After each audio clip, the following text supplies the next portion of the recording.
Hi guys, I'm Lauren Terry from brightsonwhite.com. I just wanted to show you a quick tip for how you can use some leftover layer cake squares. These are squares of quilting fabric you can buy that are 10 inches by 10 inches. And I'm just cutting mine up today to do some English paper piecing. This is good because if you're new to English paper piecing and you just have a few leftover squares, then you can get enough to do a small project and try it out. So these are 2.5 inch squares, diamonds, and each of the sides are 2.5 inches long. And yeah, so I'm going to be cutting for those. So first, you're just going to cut off not even 1/4 of an inch. Just try to get like 1/8 of an inch off of the edge so that you can be cutting from a clean edge. All right, now we're going to cut 3 strips that are 3¼ inches. So 1, 2, 3, look, I'm over too far.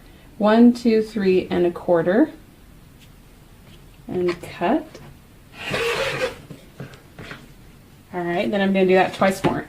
So 3¼ over from the edge and cut.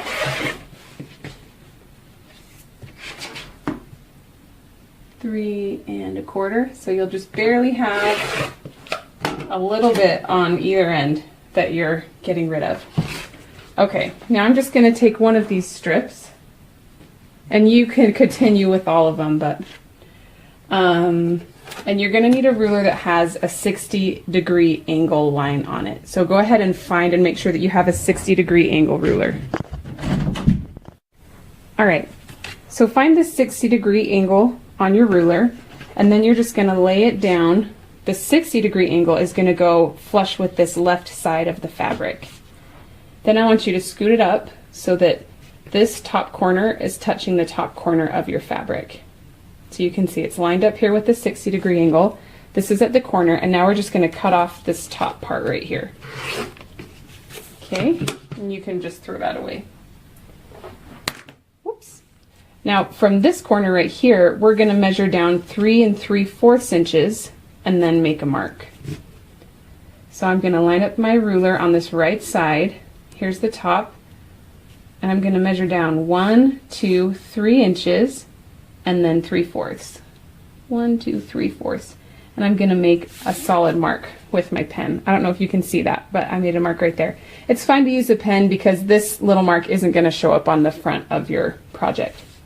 Now we're going to do the same thing, measure down from that mark 3 3/4 inches. So 1, 2, 3, 1, 2, 3, 3 3/4 inches, and make another mark that's clear to see. Okay.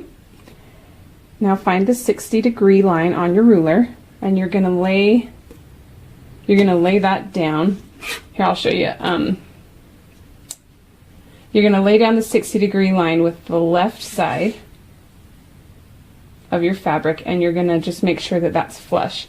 Now move your ruler down until this edge right here intersects with the mark that you made. So this is right where that mark is, and this is the 60-degree line right there. And now I'm just going to cut this perfect diamond shape. I'll do that again. So 60-degree line is still lined up. I'm going to just slowly move it down until this intersects with the mark that I just made right here. And then go ahead and make that cut. Now these are ready for you to wrap it around your paper.